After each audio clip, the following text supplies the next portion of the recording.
আসসালামু আলাইকুম, welcome back to my channel. আশা করছি সকলেই খুব ভালো আছেন। আজ আমি আপনাদের সাথে শেয়ার করতে যাচ্ছি চিকেন ভুনা, তাও আবার ব্রয়লার বা ফার্মের মুরগি দিয়ে। এই রেসিপিটি আমি আপনাদেরকে খুবই ইজি প্রসেসে তৈরি করে দেখাবো, যেটা ফলো করলে আপনারাও খুব মজাদার একটি রেসিপি তৈরি করতে পারবেন। আর ট্রাস্ট মি, এই রেসিপিটি খুবই মজাদার হয়। চলুন তাহলে এবার কথা না বাড়িয়ে চলে যাচ্ছি আমার রান্নায়।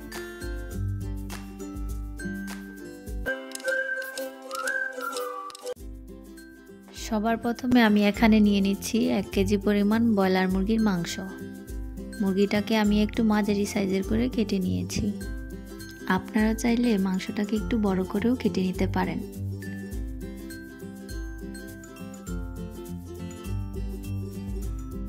এবার এর মধ্যে আমি দিয়ে দিচ্ছি আধা চামচ হলুদ গুঁড়ো, দিয়ে দিলাম চা চামচের 1 চামচ মরিচ গুঁড়ো,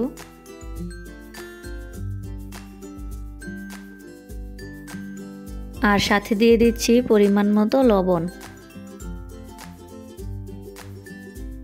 এবার মাংসটাকে আমি মশলা দিয়ে ভালোভাবে মেখে নিচ্ছি।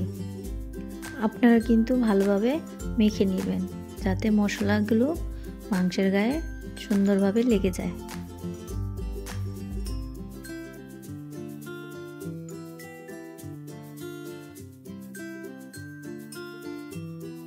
মাখানো শেষে এটাকে আমি 10 মিনিটের জন্য একপাশে রেখে দিচ্ছি। প্রথমে আমি একটি প্যানে দিয়ে দিচ্ছি 150 গ্রাম পরিমাণ তেল। এবার গরম তেলে এক এক করে আগে থেকে ম্যারিনেট করা মাংসগুলোকে আমি ভালোভাবে দিয়ে দিচ্ছি। এক এক করে মাংসগুলো সব দেওয়া হয়ে গেলে 5 থেকে 6 মিনিট আমি হাই হিটে ভেজে নিচ্ছি। এবার মাংসগুলো ভাজা হয়ে গেলে আমি মাংসগুলোকে উল্টে দিব।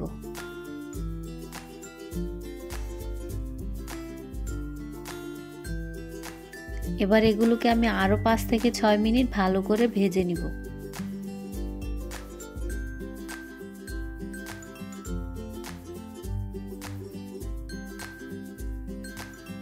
দেখুন আমার মাংসের কালারটা কত সুন্দর এসেছে।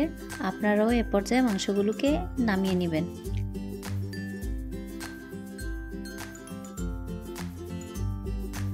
এখন আমি বাকি মাংসগুলোকে আগের মতো করেই 5 থেকে 6 মিনিট ভেজে নিব।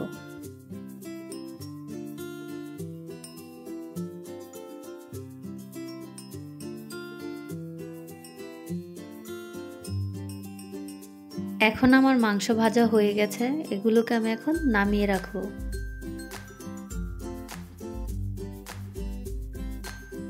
এখন আমি একটি প্যানে 200 গ্রাম পরিমাণ তেল নিয়ে নিচ্ছি। এতে দিয়ে দিচ্ছি 1 কাপ পরিমাণ পেঁয়াজ বাটা। এখন এগুলোকে একটু নেড়ে চেড়ে নিলাম।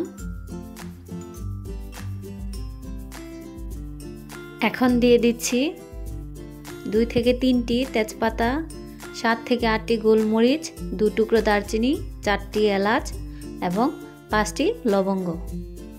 এখন এগুলোকে দিয়ে হালকা ভেজে নিব।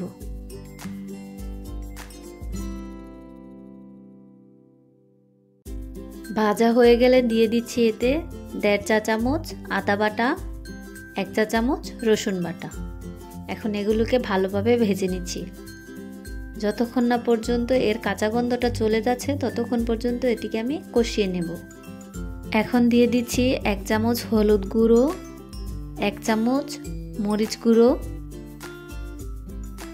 সাথে দিয়ে দিচ্ছি 1.5 চামচ ধনিয়া গুঁড়ো,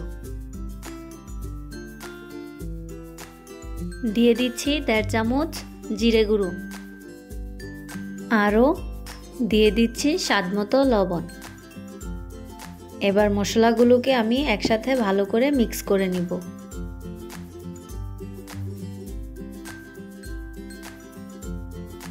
এখন আমি এর মধ্যে অ্যাড করছি অল্প পানি, এতে করে মশলাগুলো পুড়ে যাবে না।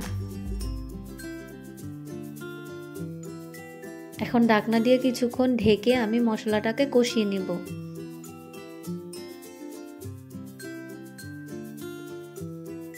মশলাটা কষানো হয়ে গেলে এর মধ্যে আমি দিয়ে দিচ্ছি 1 কাপ পরিমাণ টমেটো পেস্ট। রেসিপিটিতে আমি টমেটোর পেস্ট ব্যবহার করেছি কালারটা সুন্দর আনার জন্য এবং এতে টেস্টেও খুব ভালো আসে। এখন মশলাগুলোকে আমি একটু কষিয়ে নিব।